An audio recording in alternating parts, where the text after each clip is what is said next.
I've always lived a simple life, happy with a steady job and some peace and quiet. I learned the value of hard work and discipline from my dad, who taught me everything about welding. It wasn't glamorous, but I took pride in the craftsmanship.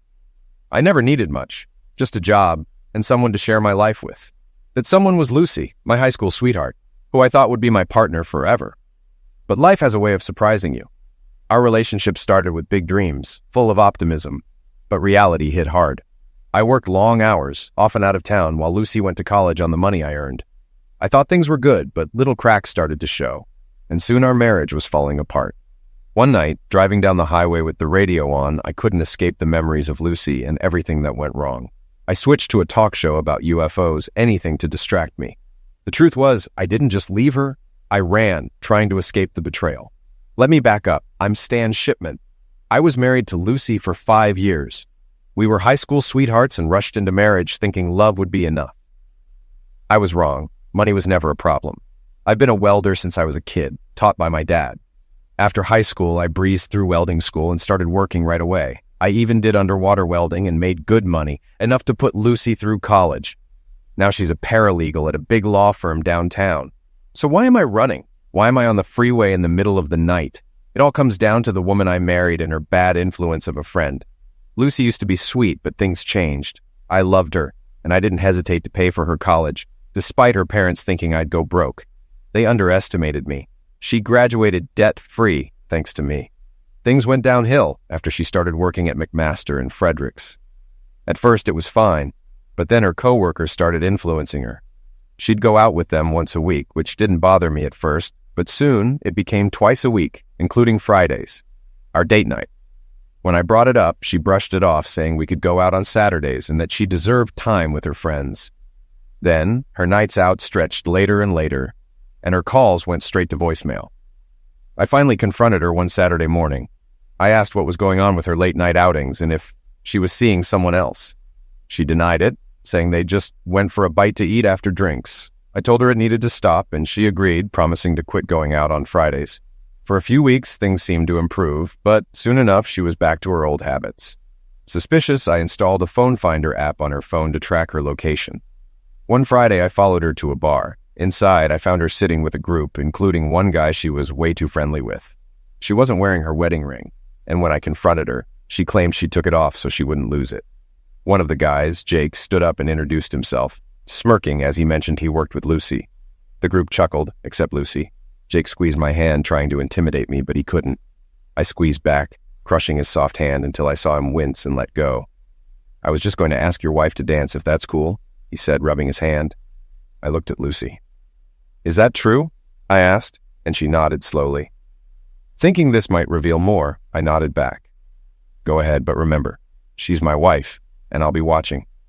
Lucy got up to dance, and I took Jake's seat, ordering a beer as most of the others drifted off. "You don't own her, you know," said the woman next to me. "And you are?" I asked. Marie Compton. I've been mentoring Lucy, showing her the ropes." "Right. So Marie, who are you to give me marriage advice?" I asked.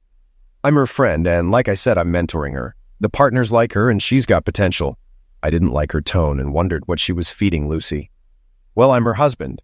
If something's interfering with our marriage, I need to know." "Stan, Lucy needs to broaden her horizons," Marie said. "She's only ever known you in college. She needs to spread her wings." "Spread her wings? Or maybe something else?" I shot back. "No need to be crude," Marie said. "But yes, maybe she needs to explore other things. You'll benefit in the end." "Oh, really? How?" I asked.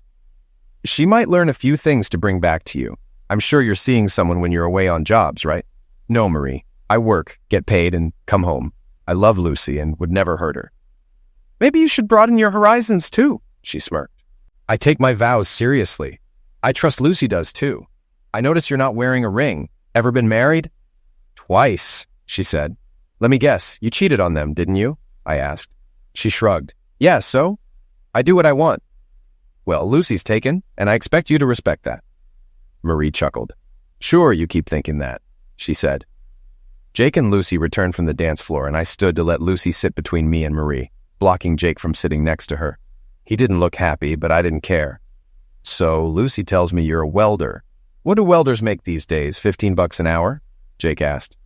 Actually, I make over 35, more if I work underwater. I also paid for Lucy's college, I replied. You're paying off her loans? He asked. No, she has no loans because I paid in full. I also bought her that new Toyota. Didn't know welders made that much, but you get lots of women when you're out of town, huh? He said, elbowing me. No, I work 16 hours a day when I'm away. I take my vows seriously, I said. Jake smirked, and I didn't like where this conversation was going. I turned to Lucy. Did you drive here? Yes, she said. Good. I've had enough fun. I'm going home. I expect you to follow soon. I got up, knocking my cold beer into Jake's lap. Oops, sorry. Better go change those pants. Jake stood furious, but backed down when I warned him. Smart move, I said, turning to Lucy. You coming? I'm right behind you, she said quietly. Marie glared at me, but I didn't look back as I left. Lucy arrived home a few minutes after me. She stormed in, upset. What the hell was that? You embarrassed me. I embarrassed you, I replied. Are you following me? She asked. No, I was just grabbing a beer and saw you with your friends, I lied, something I hadn't done before. If anyone should be embarrassed, it's me. Seeing my wife acting like a giddy schoolgirl with some guy and without her wedding ring made me feel like you're ashamed of me. Is that it? Her face softened. Of course not. I just work with these people, and Jake's the attorney I work with the most. And Marie? She's higher up. She's been mentoring me. Does that include marriage advice? I asked. What do you mean? While you were dancing, Marie was telling me you need to broaden your horizons. I asked if that meant spreading your legs too, and she didn't deny it. Be honest, Lucy. Have you cheated? No, I haven't, she said. But she couldn't look me in the eye. You know I could never forgive that. Marie said you might be cheating when you're gone. Are you? No, I said firmly. We've known each other since 6th grade. Have I ever been unfaithful? She shook her head. No. I love you too much to hurt you. I work hard, often 16-hour days. You've seen my pay stubs. Yes, I know, she said. Then you know I've supported you, bought you a car, paid the bills, and I'm saving for a house. You can tell Marie to shove her advice where it belongs. She's divorced twice for cheating. Lucy was shocked. How do you know? She told me. She seemed proud of it. I don't trust her or Jake. They're up to something, and I don't want you caught in it. You haven't done anything wrong, right? No, I haven't, she said. I just enjoy going out with them. I'd like to spend time with you, too. Think you can start hanging out with your husband again? Of course, she said, wrapping her arms around me. I'm sorry. That's okay. There are only 3 things I've ever wanted. To be married to you, to be the best welder, and to have a family with you. She smiled. Well, you've got the first 2. Ready to work on the 3rd? I smiled back. Let's do it. We spent the rest of that night in the master bedroom, and for a couple of months, things seemed to calm down. Lucy stayed home on Fridays, and I made an effort to be more loving, never bringing up Marie or Jake again, trusting Lucy to do the right thing. Then, one Friday night, I came home to a dark house, except for candles on the dining table. I smelled lasagna cooking and thought Lucy had planned something special. The table was set with our best china, and when I turned around, I saw her in one of the shortest dresses I'd ever seen. It highlighted her legs, which she knew I loved. The dress barely covered her and was completely backless. She wrapped her arms around me, kissed me deeply, and asked, "Do you like what you see?" "Definitely," I replied. "Good. Tonight's going to be special," she said. "It's a surprise. Go clean up and I'll get dinner ready." After washing up, I returned to find the lasagna served, wine poured, and Lucy sitting at the table. I told her I didn't know which looked better, her or the lasagna. She laughed and said, "I hope you enjoy both tonight." As I ate, I started feeling strange and dizzy. I tried to stand but nearly fell. Confused, I looked at Lucy, barely able to speak, before collapsing. When I came to, I was undressed and tied to a chair in our bedroom. My arms and legs were zip-tied, and there was a strange device around my waist. Furious, I shouted, "Lucy, what's going on?" Lucy walked in, but she wasn't alone. Marie was with her. "What is this?" I demanded. "Let me out of this chair." Marie calmly said, "No, it's best you stay put so you can watch your wife expand her horizons." "You pilled me and tied me up for this?" I yelled. "Yes," Marie replied. "Lucy knew you wouldn't agree, so I gave her something to knock you out. Now you can watch, and there's nothing you can do." I looked at Lucy, furious. "You went along with this? You know what this means?" "I'm sorry, but Marie said it's just Zex. It won't affect us, and I still love you."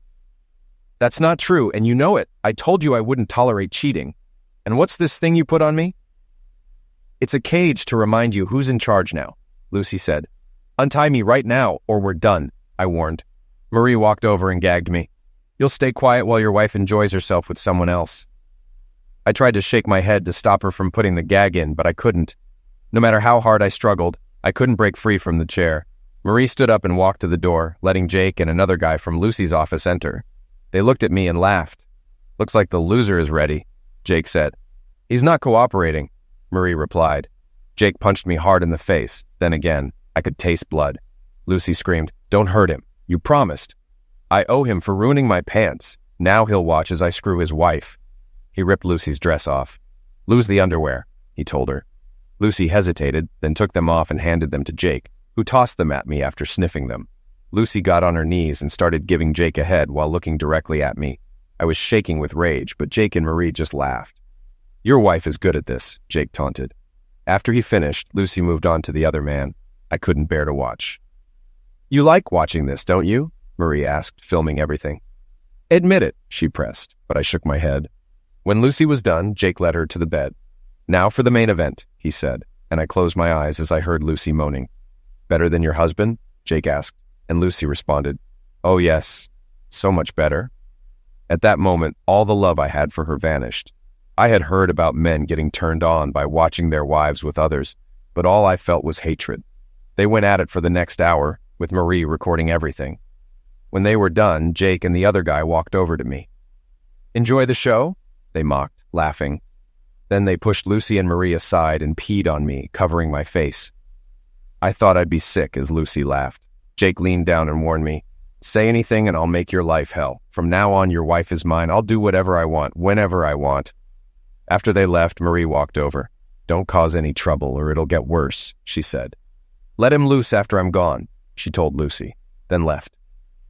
Lucy removed the gag and cut the zip ties, then unlocked the cage. She started to say something, but I cut her off, grabbed my clothes, and called emergency. What are you doing? She asked, panicking. I told the operator about the attack and illegal detention. Lucy freaked out, trying to grab her phone and keys, but I stopped her. You're not leaving, I said. Please don't press charges. I don't want to go to jail. Trust me, jail is the safest place for you right now, I replied coldly. Get dressed. The cops will be here soon. You don't know Jake and Marie. They'll come after you, she warned. Get dressed, I repeated. Lucy, sensing my resolve, quietly put her clothes on. Her phone buzzed in my pocket. It was a message from Marie. Everything okay? I texted back. Everything's fine. He's not happy, but he'll deal with it. I sent the message, hoping Marie would fall for it. When Lucy came back to the living room, the cops had arrived. I let them in, and they could tell right away something was wrong. One officer took my statement, called for an ambulance, and collected evidence from my face. The other officer talked to Lucy in the bedroom. After conferring outside, they came back in, and Lucy was brought out in handcuffs, crying. Please don't let them arrest me. It was just for fun, she pleaded. I shook my head and turned away. More police arrived along with an ambulance. A female officer took Lucy away, and the officer who took my statement explained that she was being arrested for illegal detention, pilling, and sexual attack. We need to take you to the hospital for blood and urine tests to see what they gave you, he said. I agreed, knowing more evidence would help. You should also get a protection order, he added, handing me a card for a DA's office attorney. She'll meet you at the hospital. I thanked him and went with the paramedics, who gave me a quick check on the way. At the hospital, they examined me, took samples, and gave me painkillers. Just as I was starting to relax, a woman entered. Stan Shipman, she asked. That's me, I replied. I'm Linda Calloway, the assistant DA on your case. How are you feeling? I've been better, but I'm okay. She briefed me on the situation, telling me that Marie, Jake, and the other man had been arrested. However, they might be released due to their company's influence. I'm seeking a protection order for you, she said. Thanks. Do you think it will help? Maybe, but no guarantees, she admitted. I understood. I guess I'll just have to deal with it, she nodded. They'll be in jail until Monday for now. You might also want to hire a divorce lawyer unless you plan on staying with your wife. No, I'm done with her, I said. She told me I'd be kept overnight since my apartment was now a crime scene. She also asked if I owned a weapon, and I told her I didn't. After that, I fell asleep and woke up when they moved me to a private room. The next morning, my parents visited, and I told them everything. My father was furious. "What are you going to do?" he asked. "I'm divorcing her," I said. "Good. Let me find you a lawyer," he offered. He also agreed to give me a ride home when I was discharged. Later, Lucy's parents came by, shocked and embarrassed by what she had done. Her father asked if I planned to divorce her, and I confirmed it. "I'm truly sorry," her mother said. "If she needs a place to stay, she can come live with us." I thanked them, grateful for their understanding. After saying goodbye, Lucy's parents left. A couple of hours later, the doctor checked me out and cleared me for discharge. I called my dad to let him know, and my parents arrived just as the paperwork was completed. After the nurse gave me instructions, they wheeled me to the car and we headed home. When we arrived at the apartment, my dad helped me to the door, and we said goodbye again. "Call if you need anything," he reminded me. "Thanks, Dad," I replied. Inside, I noticed the place had been searched by the police. I also saw a message on the answering machine: "Dead meat." The number was private, and after replaying it, I realized it was a recorded line from a Rocky movie, not someone speaking directly. Then, the doorbell rang. Through the peephole, I saw a brunette who looked familiar from the night I met Jake. I activated my phone's camera, then opened the door, keeping the chain on. "Yes?" I asked as I opened the door slightly. "Mr. Shipman?" A woman's voice responded softly. "That's me. And you are?" "Holly Brinkman. I work with your wife. Can I come in?" "Are you alone?" I asked cautiously. "Yes." I unchained the door and let her in. "What can I do for you, Holly?" I asked, noticing her nervousness. Without a word, she handed me a manila envelope. "What's this?" I asked, taking the envelope. "Please open it," she said quietly. I went to the kitchen and grabbed a pair of gloves, not wanting to leave fingerprints on whatever was inside. I opened the envelope and found photographs of a dead man, hands tied behind his back. I stared at the images. "Who is this?" I asked, my voice tense. "That's my husband, Brian," she said, tears welling up in her eyes. "Did you report this to the police?" "Yes, but they ruled it a suicide. The firm we work for has influence.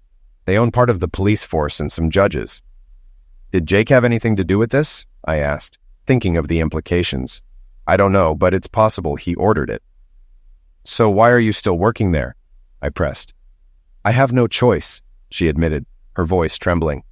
"You're not just a legal secretary, are you?" I asked, the reality dawning on me. "No, my husband tried to fight back and he paid the price." "So you're forced to stay, doing—" "Yes, I'm basically there for the attorneys and their clients." "And Marie?" I asked, now connecting the dots. "She's like the madam. She assigns us." "And Lucy?" I hesitated. "She was being groomed, yes," Holly confirmed. I found a note tucked inside the envelope, written with letters cut from a magazine. It read, "Back off or this could be you." "Did you read this?" I asked Holly, showing her the note. "No, it was dropped at my apartment this morning with instructions to hand-deliver it." "Would you testify to the DA?" I asked. "No, I want to stay alive. You don't understand how dangerous these people are, especially Marie." "How many people at the firm know about this?" I asked, trying to assess the scale of this. "Everyone at the executive level," she replied. "Thanks for bringing this to me, Holly. I'm truly sorry for your loss. You're a good guy. Lucy's lucky to have you," she said with a sad smile. "Thanks," I said, escorting her to the door. I watched Holly leave, scanning the street to make sure no one was watching. Once the coast was clear, I locked the door behind me. The voicemail in the envelope had just changed everything. I still planned to divorce Lucy, but now the stakes had escalated, and after I dealt with Jake, Lucy would be praying for the Grim Reaper. I stopped the video I had been watching and picked up the phone, dialing Linda's personal cell. "This is Linda Calloway," she answered. I quickly told her about the voicemail and the envelope. "This changes everything. Bring it to me right now," she said urgently, giving me her address. I decided I needed to get out of town for a bit. I packed a bag for a few days, grabbed the meat cage Lucy had used on me, and put everything in my truck. I also packed some basic welding tools, called my boss to ask for time off, and he agreed, saying I had plenty of vacation time. I double-checked everything, locked up, and headed to Linda's condo, arriving within 30 minutes. She was shocked by the photos in the note. "I also have a video of my conversation with the woman who delivered it," I told her. "Let me see it," she said. I played the video, and she was stunned. "This explains a lot," Can I get a copy? I let her copy the video from my phone. Then I remembered Lucy's phone in my pocket and handed it to her. What's this? She asked. It's Lucy's phone. I grabbed it the night Jake attacked me. You might find something useful. I'll have someone check it out, she said, then paused. Maybe I should involve the state or feds. If what Holly said is true, we can't trust our local police. She looked at me. What are you going to do? I'm leaving town for a bit, I replied. Let me know where you are, okay? Will do, I said. I left, unsure of where to go. I withdrew as much cash as I could and kept an eye out for anyone following me. The images of the man who was eliminated haunted me, reminding me that I could be next if I wasn't careful. Late at night, I decided to call an old friend. Yeah? Said the gruff voice on the other end. Dave, it's Stan. Stan, what's going on? I've got a bit of a situation. Can I crash at your place for a few days? Sure, buddy. Just grab a couple of six-packs on your way. Will do. See you soon. Feeling relieved, I hit the road, stopping at a convenience store to grab some beer, ice, and coffee. I also picked up some cigarettes for Dave, knowing he'd appreciate the gesture. After all, he was letting me stay at his place for a while. Dave Brolin was about 15 years older than me and had worked with my dad. That's how we met, and he became like a big brother. I learned a lot from him while working in my dad's shop. He had a tough upbringing. His father died from mesothelioma after years in the shipyards, and his sister Beverly cared for their mom until she passed from cancer a year ago. I'd known Beverly for a while.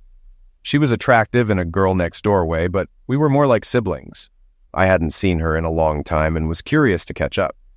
Dave had married young, but divorced after finding his wife with a coworker. He never remarried and now looks after Beverly, who lives with him. I arrived at Dave's house around 2:30 a.m. with my stuff and met him on the porch. Hope you brought beer, he joked. Of course, I said, handing him smokes. Inside, I saw a stunning blonde coming down the stairs in pajamas. Who's the blonde bombshell? I teased. You know who I am, idiot, she shot back. It was Beverly, grown up, fit, and looking nothing like the girl I remembered. Beverly, is that really you? Yeah, genius. What are you doing here so early? Did Lucy throw you out?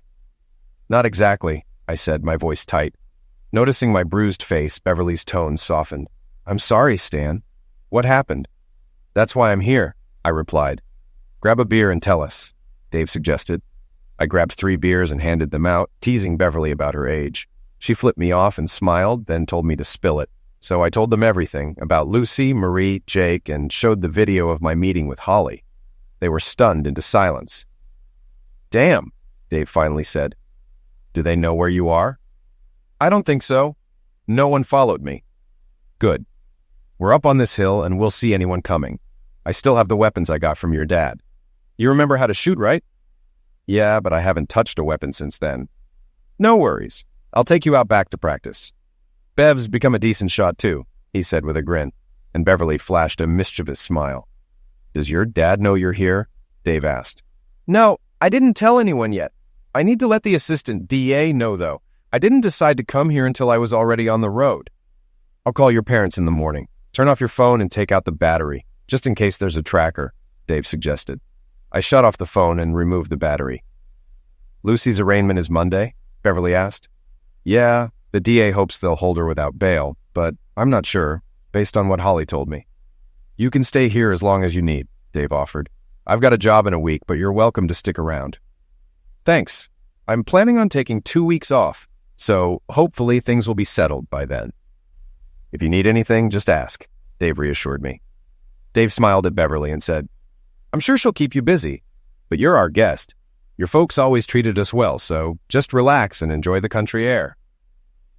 Beverly stood up, yawning. I've got to get up soon and make breakfast. Hope you like omelets and hash browns, she said, glancing at me. Sounds perfect, I replied. She waved goodnight and went upstairs. After her door closed, Dave and I stepped outside to smoke. What's her story? I asked. I thought she'd be married with kids by now. She never found anyone she cared for. Dated a few guys, but none of them measured up. Measured up to what? I asked. Dave looked at me seriously. She's always had a crush on you. Really? I said, surprised. Yep, the only reason she never told you was because of Lucy. Are you serious? As a heart attack. I've even heard her call your name in her sleep. That's a little too much info, I said, feeling awkward. Dave just smirked. It is what it is. When did she turn into a babe? I asked, shaking my head. She's always been pretty. You just had blinders on with Lucy. Yeah, I guess I did, I said quietly. Look, if you two get together, that's fine by me. Just don't break her heart, okay? She's had feelings for you for a long time. I'm done with Lucy, I reassured him. Good. Just don't lead her on, he added. We finished our smokes and Dave headed to bed. I followed shortly after and fell asleep as soon as my head hit the pillow. I woke up to Beverly yelling, "Rise and shine." It was 8:30. After my morning routine and a quick shower, I got dressed, pulling off my wedding ring and leaving it on the dresser. When I came downstairs, Beverly was making breakfast in a short t-shirt and cut-off shorts, her hair pulled back. She looked amazing, and I wondered why I hadn't noticed before. "Smells great," I said. She smiled. "Coffee's ready. Want butter pecan creamer?" "Absolutely." "Help yourself. Just save some for us," she said with a wink. I poured a cup and joined Dave, who was reading the paper. "Morning," I said. "Morning," he replied, still focused on the news. "There's an article about a lawyer getting arrested. Could be connected to your case." I glanced at the article, but it didn't offer many details, so I handed it back. By then, Beverly brought breakfast to the table. "This is amazing," I said after a bite. "Glad you like it," she smiled. After breakfast, Dave stood up. "I'm heading into town for a bit. If you need to call the DA, use the house phone." "Thanks," I said. Beverly handed him a list and he left. I turned to her. "Need help with the dishes?" "Not necessary, but I'd appreciate it," she replied with a grin.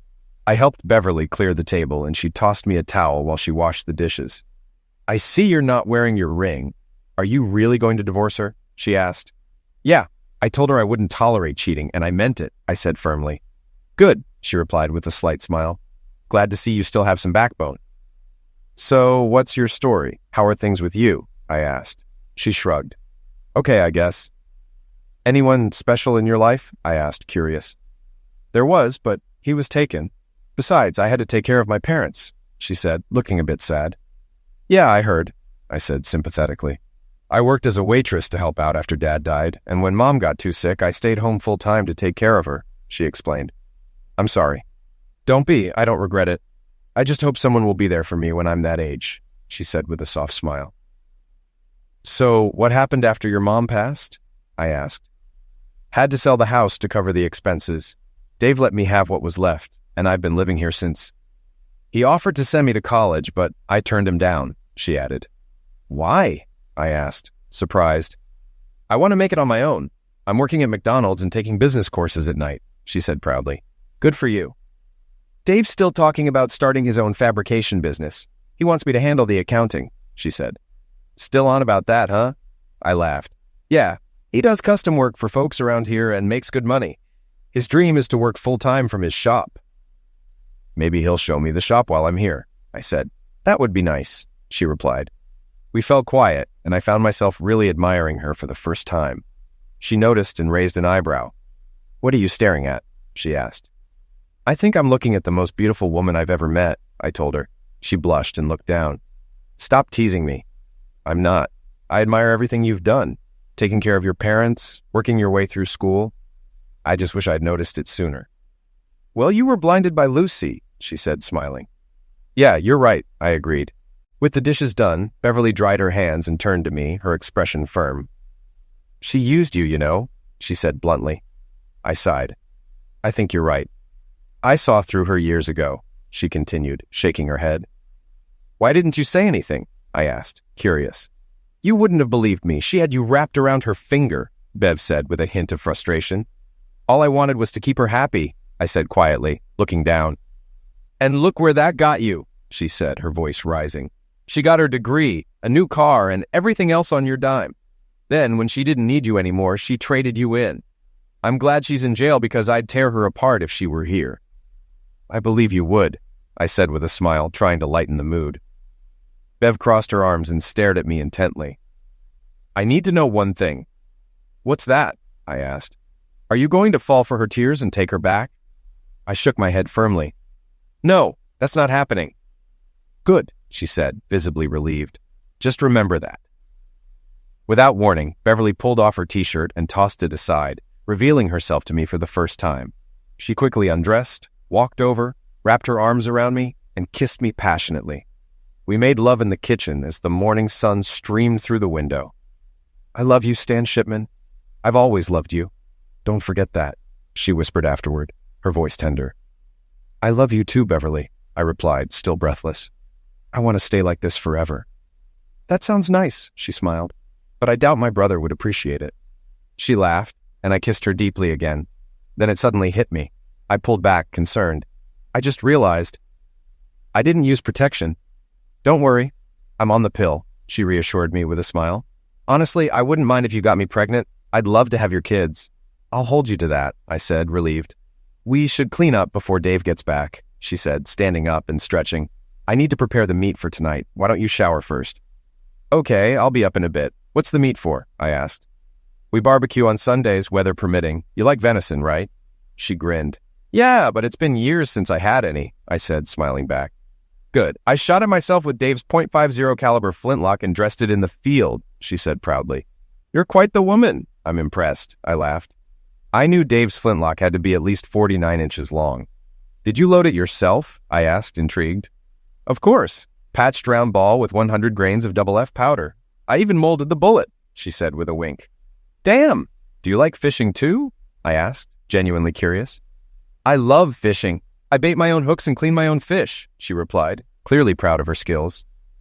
"Is there anything you haven't done?" I asked sarcastically. "I haven't rebuilt the transmission in Dave's truck yet, but I did help him rebuild the engine," she laughed. "I'm definitely in love," I said, kissing her. She kissed me back and said, "Now hurry up and shower. I'll be up in a bit." I headed upstairs and jumped in the shower. A few minutes later, Beverly joined me. "Just wait until tonight when we go to bed," she teased. "By the way, you're sleeping with me from now on. My bed's bigger than yours." "Won't Dave mind?" I asked, unsure. "Nope, we're both consenting adults," she winked. After our shower, we got dressed and went back downstairs. "I need to call the DA to let her know where I am," I said. Beverly pointed to a wireless phone. "Use that one." I picked it up, nearly forgetting it was long distance. Linda answered after 2 rings. "Linda Calloway," she said.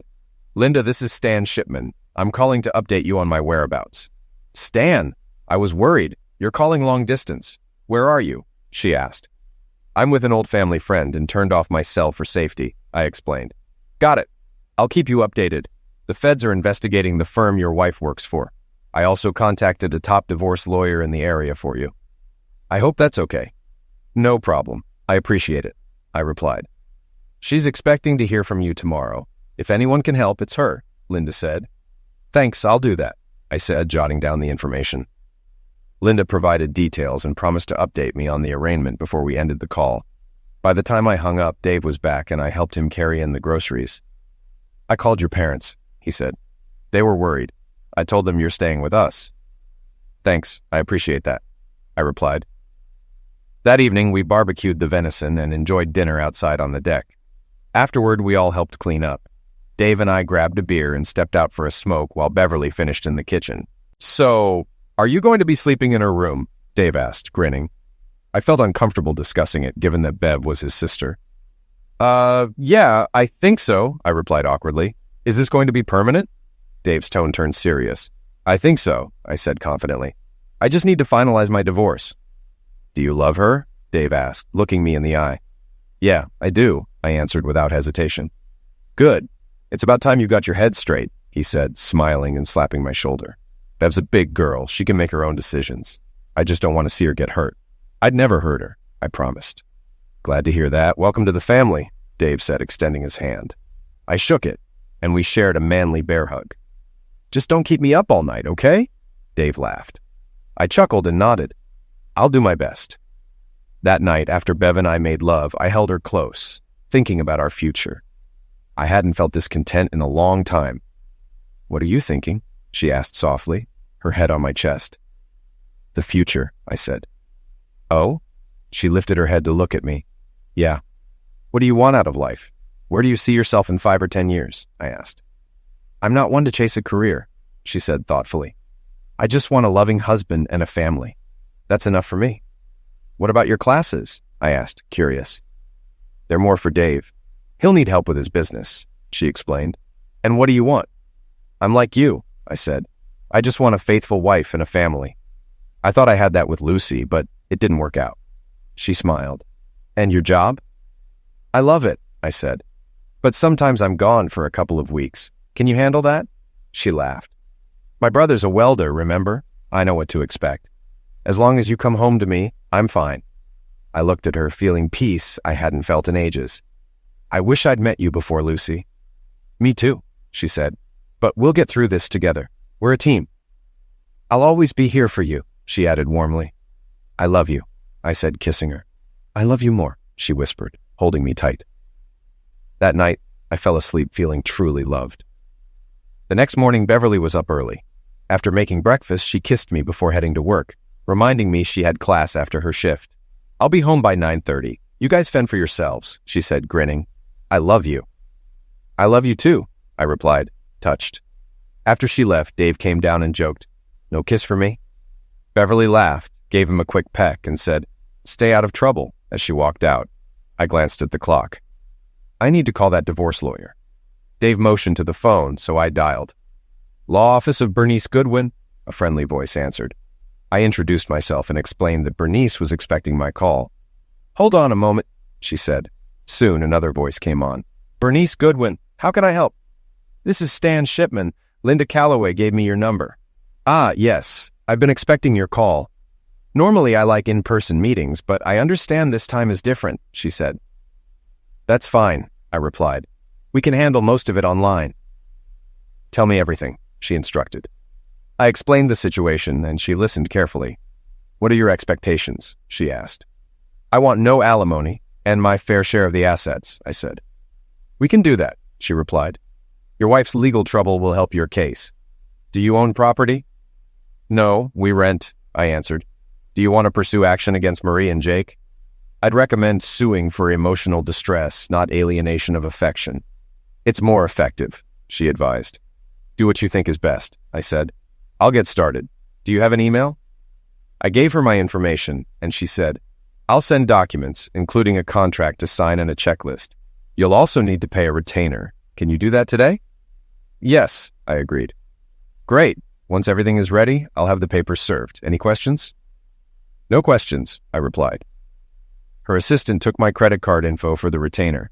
After hanging up, I checked my email and found 2 documents from Bernice.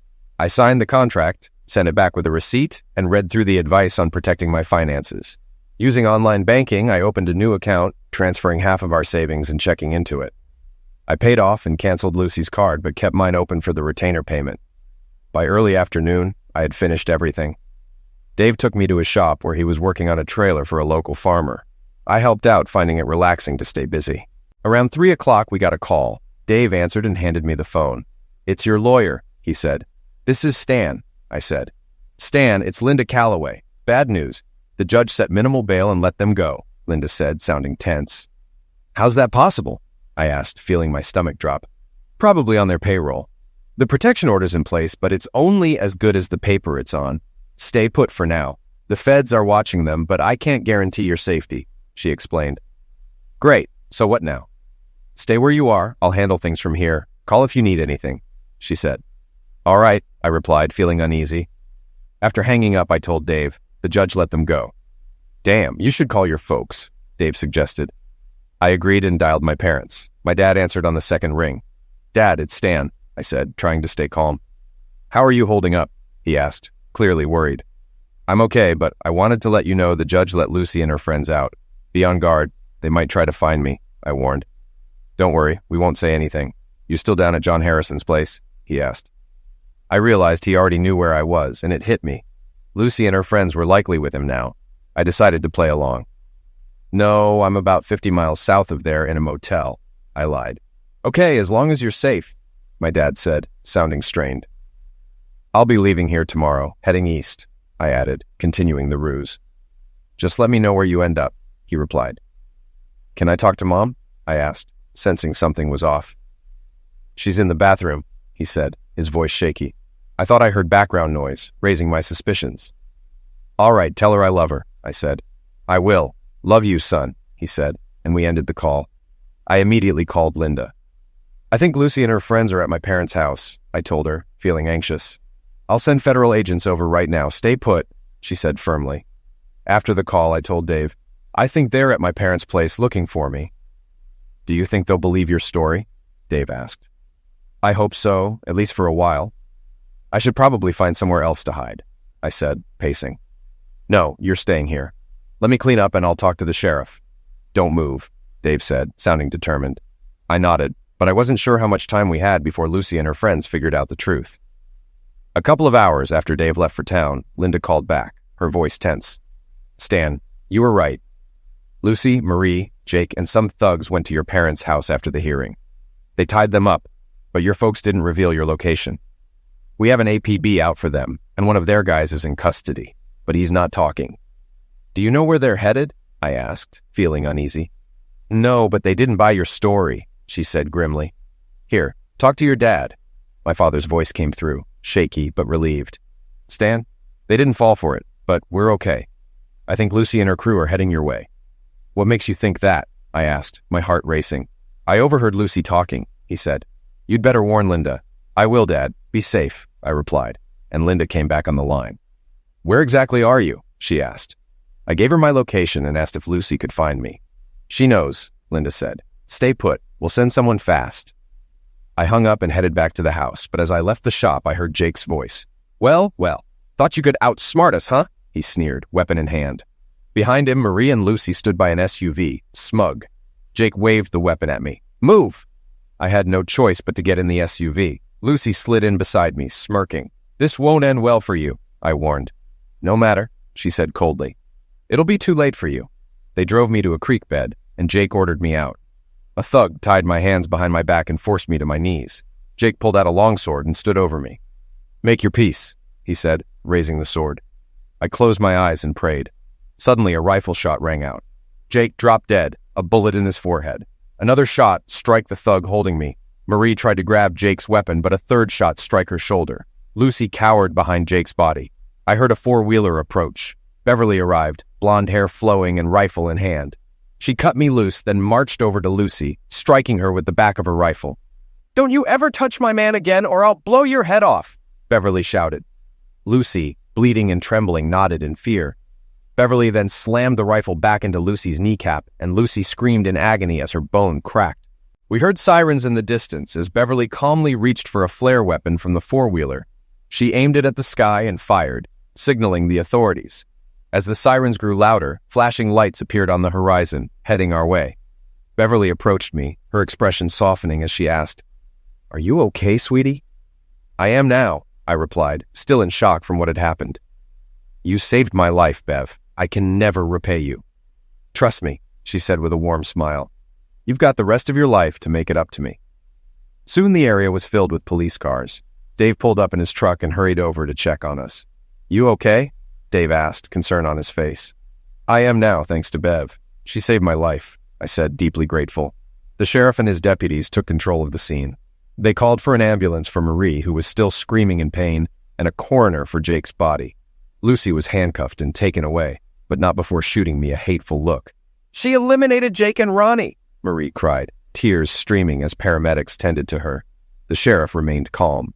"Nope," he said. "This is Dave's property, and under the castle doctrine, Miss Brolin was within her rights to protect Mr. Shipman's life. You're lucky she didn't eliminate you too." As deputies loaded Lucy and Marie into separate squad cars, the sheriff told me, "They're both being charged with attempted liquidation and conspiracy. With the evidence we've gathered and your testimony, it's a sealed case." After the police collected the evidence and the bodies were removed, Beverly and I got back on the four-wheeler and rode home, with Dave following in his truck, relieved but silent. As we parked, I turned to Beverly. "I thought you had classes today," I said, still in awe. She grinned. "Dave came by McDonald's and told me what was going on. I clocked out, came home, and followed the tire tracks to where you were. I got into the deer stand and, well, you know the rest." "I owe you everything, Bev," I said, full of emotion. "You don't owe me a thing. You're alive, and that's all I care about," she said, hugging me tightly. Inside, I called Linda to tell her what happened. She was relieved I was safe. "Now we've got them where we want them," Linda said confidently. "The firm is going down hard." "I hope so," I replied. I then called my parents, who were equally relieved that everything turned out okay. That night, after things settled down, I thanked Beverly repeatedly for saving my life. Marie eventually recovered, and she and Lucy stood trial for attempted liquidation and conspiracy. They were found guilty on multiple charges, including my attack and illegal detention. Both received life sentences and would never be free again. I couldn't have been happier. Beatrice finalized the divorce, and thanks to Lucy's convictions, she got nothing. Beatrice also secured a hefty settlement from Marie and Jake's estate. By the end, I was rolling in money. Sure, Bernice got a share, but I was very happy with my cut. The firm settled for a large sum as its partners faced federal charges, including racketeering and suspicious end-of-lifes. Eventually, the firm shut down, and the partners ended up in prison for life. It all unfolded in about 6 months, leaving Beverly and me with more than enough to live on for years. I bought a nice ring and proposed properly on one knee. She squealed and kissed me all over. A month later, we got married and spent a week in Las Vegas. When we returned, we sat Dave down and proposed forming DNS Welding and Custom Fabrications. "Are you serious?" he asked. "Hell yeah," I said. Beverly pulled out a spreadsheet and showed it to me. It was the business plan she had been working on. After reviewing it carefully, I nodded in approval. "You know, I think this could work," I said, impressed. "Oh, I almost forgot," I added, reaching into my pocket and pulling out a set of keys. "You know that lot on the south side?" "Yeah, what about it?" she asked, curious. "Did you see the new double wide on it?" I asked with a grin. "Yeah, we thought you sold it," she replied. "Nope," I said, smiling. "It's your wedding gift from me and your parents. The lot and home are in your name now. Your dad and I moved all your stuff from your apartment, minus anything with Lucy's picture on it." Beverly looked stunned. "Wow, I don't know what to say. I could afford to build a custom home, but the double wide was nice and sturdy. I wasn't about to turn down such a generous gift, especially knowing it must have cost over $150,000. "Just say thanks, partner," I said, offering my hand. Beverly smiled and shook my hand before pulling me into a bear hug. "You okay with us living down there?" Beverly asked, a hint of concern in her voice. "I'd hate for you to be alone." "I'll be fine," I reassured her. "I might finally get a decent night's sleep without hearing you two all night." We all laughed and celebrated. Later, I called my parents to thank them for the incredible gift. That night, Beverly and I christened the master bedroom of our new home. As we lay in each other's arms, I felt confident that things would turn out well. Of course, with money comes a lot of friends, and some have serious prison connections. Lucy and Marie, meanwhile, weren't so lucky. Behind bars, they had a rough time, cleaning toilets with toothbrushes and doing favors for inmates with special preferences. I guess their horizons just got a lot wider.